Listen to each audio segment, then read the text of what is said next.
अभी देखिए परसों की बात तो उत्तराखंड में केतन लाल जो लड़का था, कीलें ठुकवा दी गई उसके पैर में।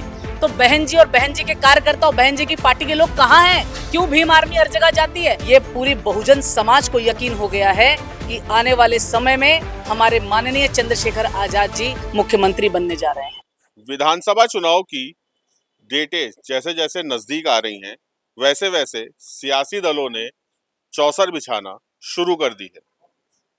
इसी क्रम में आजाद समाज पार्टी, जो कि एक सांसद से पार्टी है, वो उत्तर प्रदेश के चुनाव में मैराथन मंथन कर रही है। 403 विधानसभा सीटों पर उतरने का फैसला किया है। लखनऊ के नैमिषारण्य गेस्ट हाउस में साक्षात्कार चल रहा है। विधानसभा चुनाव में जो कार्यकर्ता आजाद समाज पार्टी से किस्मत आजमाना चाहते हैं, विधानसभा तक पहुंचना चाहते हैं, उनको लेकर खुद सांसद चंद्रशेखर रावण मैराथन मंथन कर रहे हैं। उनके इंटरव्यूज ले रहे हैं और परख रहे हैं, नब्ज टटोल रहे हैं कि कौन विधायक बनेगा और उन्हें सत्ता के शीर्ष तक पहुंचाएगा। एक महिला उम्मीदवार हैं हमारे साथ, जो अभी इंटरव्यू देके लौट रही हैं। उनसे समझेंगे क्या बातचीत हुई, किन मुद्दों पे बातचीत हुई और चुनाव में कैसे जाएंगे। सबसे पहले आप अपना परिचय दीजिए और ये बताइए कि बातचीत की शुरुआत कहाँ से हुई, क्या-क्या मंत्र मिले और क्या-क्या सुझाव आपने दिए? देखिए, सबसे पहली बात तो सभी को जय भीम, जय भारत, जय संविधान। और मेरा नाम कामना जगन्नाथ है। 122 फरीदपुर विधानसभा प्रत्याशी के रूप में मैंने यहाँ पर अपना नामांकन भरा है। और जो आज जो इंटरव्यू हुआ है वो इसी बात के लिए था कि सबसे पहले तो नब्ज टटोली जाए कि जो अपने आप को संभावित प्रत्याशी कह रहे हैं, क्या वो प्रत्याशी बनने लायक हैं भी कि नहीं। क्योंकि आज जिस तरीके से 15 सालों से बीजेपी जड़ें जमाई हुई है, उस चीज़ को हटाना हमारे लिए एक चैलेंज है। और हमारे चंद्रशेखर भाई आज़ाद जी, जो हमारे लोकप्रिय नगीना सांसद जी हैं, उन्होंने जिस तरीके से ये बिगुल बजाया है सत्ता परिवर्तन यात्रा के दौरान, और उत्तर प्रदेश विधानसभा चुनाव 2027 जो आने वाला चुनाव है, उसमें ये पूरी बहुजन समाज को यकीन हो गया है कि आने वाले समय में हमारे माननीय चंद्रशेखर आजाद जी मुख्यमंत्री बनने जा रहे हैं। और रह गई बात प्रत्याशी की, तो प्रत्याशी भी इस तरीके से लाए जाएंगे कि जो जब वहां से लड़ेंगे तो उनकी जीत सुनिश्चित ही होगी। क्योंकि जिनका नेता चैन से नहीं बैठ रहा है तो प्रत्याशी कैसे चैन से बैठेंगे। और आज इसी चीज पे ये मैराथन हुई है, मैराथन मंथन इसी चीज पे हुआ है।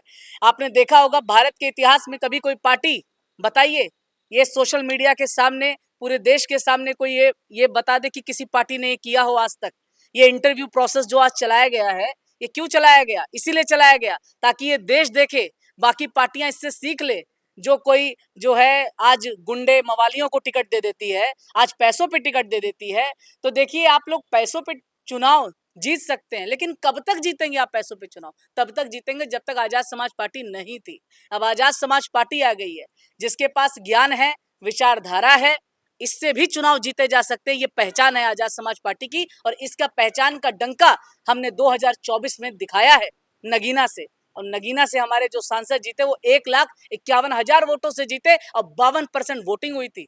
तो बड़ी बात आपने कही है कि चंद्रशेखर रावण को सूबे का मुख्यमंत्री बनाएंगे, सूबे का जो सबसे बड़ी गद्दी है वहां बैठाएंगे। एक अभी आपकी पार्टी के पास सांसद हैं जो कि आपकी पार्टी के संस्थापक हैं और सत्ता के शीर्ष पे उन तक को ले जाने के लिए मेहनत के लिए समय कम नहीं है। देखिए, समय तो कम नहीं है, मुझे ऐसा लगता है। जब हमारे, अच्छा ये बताइए, हमारी पार्टी को बने हुए अभी कितने साल हुए? जब हमारी पार्टी इतने कम समय में एक सांसद दे सकती है, तो हमारी पार्टी के पास अभी पूरा 6 से 8 महीने हैं। और हमारे जो संभावित प्रत्याशी हैं, वो बहुत पूरी पुरजोर तरीके से लगे हुए हैं और मेहनत कर रहे हैं और अलख जगा रहे हैं गाँव में जा करके, और ऐसी अलख जगा रहे हैं। आज हम लोग पैसों से नहीं, यहाँ से सुधार कर रहे हैं। और जब मानवर काशीराम साहब का कैडर जिस गांव में पहुंचता है ना, तो जनता आज इतनी ज्यादा परेशान है, शोषित है, पीड़ित है। आज जनता इंतजार कर रही थी कि हमको हमारा नेता मिले, हमको हमारी पार्टी मिले, हमको हमारा संगठन मिले, और आज हमारे पास मजबूत नेता है, मजबूत पार्टी है, मजबूत संगठन है। आप ये सोचिए, मात्र एक हमारा सांसद है और मुख्यमंत्री और प्रधानमंत्री पर भारी है, और आज पूरे जो है प्रदेश और देश हिला हुआ है चंद्रशेखर आजाद भाई से। क्यों हिला हुए हैं? क्योंकि उन्हें पता है कि जिस पार्टी का राष्ट्रीय अध्यक्ष ऐसा हो सकता है, नेता ऐसा हो सकता है, सांसद ऐसा हो सकता है, तो बताइए जो उसके प्रत्याशी होंगे वो कैसे होंगे। काशीराम पे तो मायावती जी अपना कॉपीराइट मानती हैं और दलितों का सबसे बड़ी नेत्री के रूप में खुद को प्रेजेंट करती हैं। जी। तो कहीं ना कहीं जो उनका वोट बैंक है, जो उनका काडर वोट बैंक है, उस पे कैसे सेंध लगाएंगे आजाद समाज पार्टी में, उसको कैसे शिफ्ट करा पाएंगे?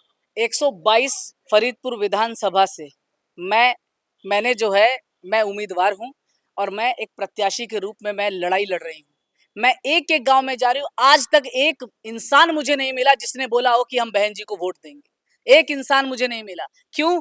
क्योंकि देखिए, बहन जी हमारी हमेशा से आदर्श थी, हैं और रहेंगी, लेकिन जो काम उन्हें 10-15 सालों से करना चाहिए था, वो बहन जी आज चुप हैं, बोल नहीं रही हैं, और जिस विचारधारा से बहुजन समाज पार्टी की शुरुआत हुई थी, आज वो विचारधारा बदल चुकी है। आज हमारी जिनसे लड़ाई थी, आज उन्हीं से उनकी मित्रता है। तो बताइए, ये बताइए, आज नेता ढूंढ रहा, आज जो हमारी जनता है, आज जहां पर आज हमारे लोगों की, बहुजन समाज की नाक काटी जा रही है, थूक चटाया जा रहा है। अभी देखिए, परसों की बात तो उत्तराखंड में केतन लाल जो लड़का था, कीलें ठुकवा दी गई उसके पैर में। तो बहन जी और बहन जी के कार्यकर्ता और बहन जी की पार्टी के लोग कहाँ हैं? क्यों भीम आर्मी हर जगह जाती है? आज किसी बहन बेटी के साथ कुछ गलत होता है तो सबको सिर्फ भीम आर्मी याद आती है, आजाद समाज पार्टी याद आती है, चंद्रशेखर आजाद जी याद आते हैं। किसी के मुंह से मैंने नहीं सुना कि बहन जी आकर के हमको बचा लो, क्योंकि बहन जी पर से लोगों का विश्वास उठ गया। तब जाकर के आज आजाद समाज पार्टी का निर्माण हुआ। अगर बहुजन समाज पार्टी अपने सही रास्ते पे चल रही होती, सही काम कर रही होती, तो आजाद समाज पार्टी का निर्माण ही नहीं हुआ होता। बहुजन समाज पार्टी अपनी विचारधारा से हट गई, मिशन से कमीशन की ओर चली गई, और हम लोग जो है मानवर काशीराम साहब के मिशन को गांव-गांव तक पहुंचा रहे हैं, घर-घर तक पहुंचा रहे हैं। तब जाकर के जनता पूरी तरीके से आंदोलित हो उठी है। आज सत्ता परिवर्तन यात्रा में देखिए, पूरा जन सैलाब उमड़ उठा। पूरा लोगों ने जो कह दिया, हम नीति निर्माता बनेंगे, अपने नेता को मुख्यमंत्री बनाएंगे। पूरा मुस्लिम समाज, पूरा ओबीसी समाज, पूरा एससी एसटी समाज सब एकजुट हो गया और उन्हें कह दिया, उन्होंने नारा लगाया कि एसपी की है ललकार, बंद करो अब अत्याचार, ये शोषण, अन्याय। ये देखिए बीजेपी किस तरीके से, ये मनुवादियों की सरकार हमेशा बहुजन विरोधी रही, और बहुजन समाज के जो लोग हैं, जो बहुजन समाज की पार्टियां जो कहती हैं कि हम बहुजन समाज के लोग हैं, तो उन नेताओं पे आसरा देखती रही 10-15 सालों से। तो ये लोग कौन से बिल में छुपे हुए थे? ये लोग बिल से क्यों नहीं निकलते? केतन लाल जैसे लोग मारे जाते हैं, मनीषा वाल्मीकि जैसी बेटियों की आंख फोड़ी जाती है, जुबान काटी जाती है, गर्दन तोड़ी जाती है, रीढ़ तोड़ी जाती है। इन लोग के, ये लोग सिर्फ खाली सत्ता के लालच में कि हमसे कोई, आज सब बीजेपी से डरे बैठे हैं। बीजेपी से अगर कोई नहीं डरता है तो इकलौता एक सांसद है, चंद्रशेखर आजाद जी, वही नहीं डरते हैं। और वही इसलिए जनता जान गई कि हमारा नेता कैसा होना चाहिए, जो डरे नहीं, बिके नहीं, झुके नहीं, मरे नहीं, जो रुके नहीं, ऐसा नेता होना चाहिए। और आज पूरी जनता उसके साथ खड़ी है, हम सब उसके साथ खड़े हैं और हम उनके सिपाही हैं। जहां हमारा नेता बोलेगा हम वही जाएंगे, और जो हमारा नेता बोलेगा हम लोग करेंगे। क्योंकि भाई, बीजेपी से कैसे लड़ेंगी? बीजेपी लगातार जिस तरह से नारे लाती है, बटोगे तो कटोगे, लव जिहाद, लैंड जिहाद, बुलडोजर बाबा, इन चीजों से कैसे लड़ेंगी? साथ साथ हिंदू मुसलमान जो सबसे बड़ा पक्ष है। देखिए, बीजेपी की राजनीति हमेशा दो चीजों पे चली है। एक तो हिंदू मुस्लिम बंटवारे की राजनीति, और दूसरा जातिवाद की राजनीति। बीजेपी हमेशा से बहुजन विरोधी पार्टी रही है, और बहुजन समाज 85% है, और बहुजन समाज समझ रहा है। हम तमाम ओबीसी गांव में जाते हैं, जहां पे पूरे हमारे गंगवार समाज, कश्यप समाज, मौर्य समाज, पाल समाज है ना, ये सब समाज एकजुट हो गया है और यही कह रहा है कि हमें भाई जैसा नेता चाहिए। भाई सर्व समाज की राजनीति कर रहे हैं। अगर आज भाई, अगर 1 से 12 तक शिक्षा मुफ्त की उन्होंने बात कही है सरकार आने के बाद, तो उस विद्यालय में एक ब्राह्मण का भी बच्चा पढ़ेगा, एक जाटव का भी पढ़ेगा, गंगवार का भी पढ़ेगा, सभी समाज का बच्चा पढ़ेगा। अच्छा नेता और पढ़ा लिखा नेता और सही नेता किसको जरूरत नहीं है, किस समाज को? और ओबीसी समाज, बीजेपी सोच रही थी कि सबको हिंदू हिंदू बोल करके बांट देगी, लेकिन जब हमारे पार्टी में ऐसे ऐसे जाबाज नेता हैं, ऐसे ऐसे प्रत्याशी हैं, ऐसे ऐसा कैडर करते हैं, कि उनके कैडर से जो है इनकी ये जो राजनीति है ना, बंटवारे की राजनीति, ये कभी नहीं चलेगी। कामना जगन्नाथ जिस गांव में जाती है, ऐसी अलग जगाती है कि इंसान हिल नहीं सकता। हमारी पार्टी को ही वोट देगा, उन्हें पता है कि इनकी पार्टी भी सही, नेता भी सही, विचारधारा भी सही है, तो क्यों नहीं वोट वोट देंगे। और बीजेपी अगर ये सोच रही है कि वो खाली हिंदू मुसलमान पे वोट ले लेगी, तो पूरा मुस्लिम भाई ये सच्चाई जान चुका है कि आप सिर्फ बुलडोजर तुम्हारे दलित, ओबीसी और मुस्लिम मानों के घरों पे चल रहे हैं। लेकिन अभी अगर जितेंद्र पाठक ने 1.5 साल का बच्चा 8 बार पटक पटक के मार डाला, तुमने बुलडोजर वहां क्यों नहीं चलाया।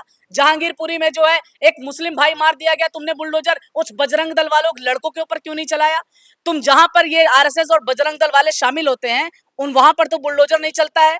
अभी केतन जो लाल मारा गया, उनके घरों पे बुलडोजर क्यों नहीं चलाया है, उन लोगों को इनकाउंटर क्यों नहीं किया। खाली तुमने असद का इनकाउंटर कर दिया, लेकिन तुमने बाकी जगह पे पूरे देश में अन्याय अत्याचार हो रहा है, वहां पे एनकाउंटर क्यों नहीं करते, बुलडोजर क्यों नहीं चलाते। लोग अंधे नहीं है, लोग समझदार हो गए, जागरूक हो गए, उन्हें पता लग गया बीजेपी सिर्फ हिंदू और मुसलमान की राजनीति करती है, बीजेपी सिर्फ जातिवाद की राजनीति करती है। और इस जातिवाद और इस हिंदू मुसलमान ये धर्मांधता से ऊपर उठ करके सारे लोग आजाद समाज पार्टी के साथ खड़े हैं। जिस तरह से आपका गुस्सा है जी वो दिखा रहा है कि जी आजाद समाज पार्टी के जो कार्यकर्ता हैं जी उनका उत्साह जी चुनाव को लेकर कितना ज्यादा है, जी जीत को लेकर कितना ज्यादा है। जी लेकिन बीजेपी जिस तरीके से जी लगातार दावे कर रही है हम्म और साथ ही विपक्ष जो है वो भी ये कह रहा है कि आजाद समाज पार्टी जो है वो भारतीय जनता पार्टी की बी टीम के रूप में काम करती है। आप मुझे कोई एक स्टेटमेंट बताइए, आप मुझे कोई एक बात ऐसी बताइए कि आपको लगता हो भी अगर आजाद समाज पार्टी भारतीय जनता पार्टी की बी टीम होती, तो ये सारे आरएसएस और ये बीजेपी, बजरंग दल, विश्व हिंदू परिषद, ये सब काहे भाई के पीछे पड़े होते। अभी एक बजरंग दल का लड़का खुलेआम कह रहा था कि मेरे ही भाई ने गोली मारी थी चंद्रशेखर भाई को।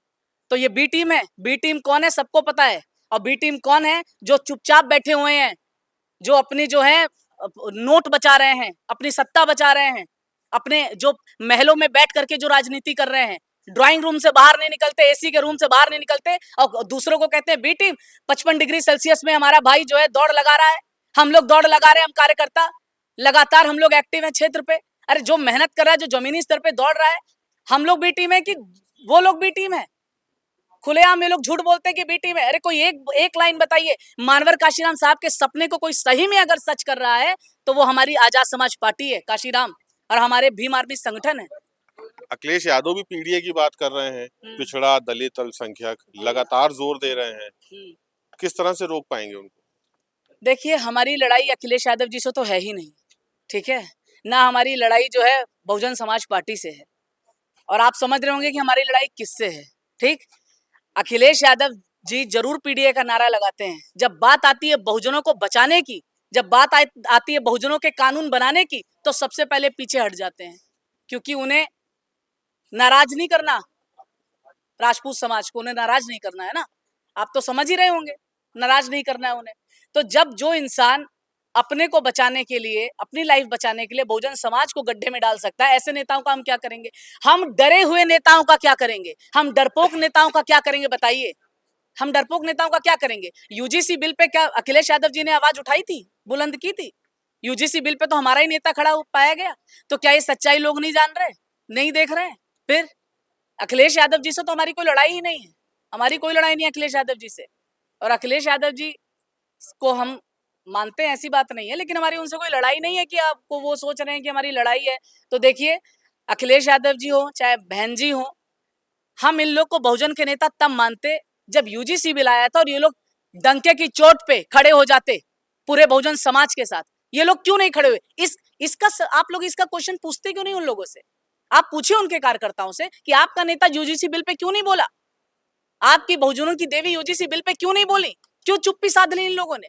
इसका सवाल क्यों नहीं पूछते। और ये भी पूछिए कि आज समाज में जो इतना ज्यादा बीजेपी ने अत्याचार मचाया हुआ है, इस पर आपके नेता क्यों नहीं बोलते, इस पे क्यों ये लोग चुप्पी साधे बैठे हैं।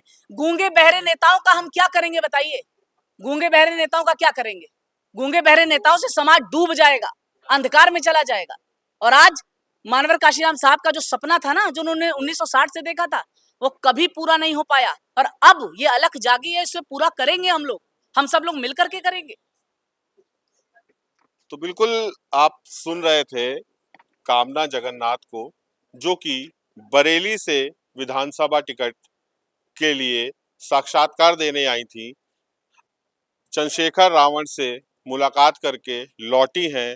तेवर उनके साफ बता रहे हैं कि आने वाला चुनाव काफी महत्वपूर्ण होने वाला है, क्योंकि जो कार्यकर्ता है आजाद समाज पार्टी का, उसने मन बना लिया है कि लड़ाई जरूर बड़ी है, लेकिन हम कमजोर नहीं पड़ेंगे और साथ ही चंद्रशेखर आजाद रावण को उत्तर प्रदेश का मुख्यमंत्री बनाकर ही दम लेंगे।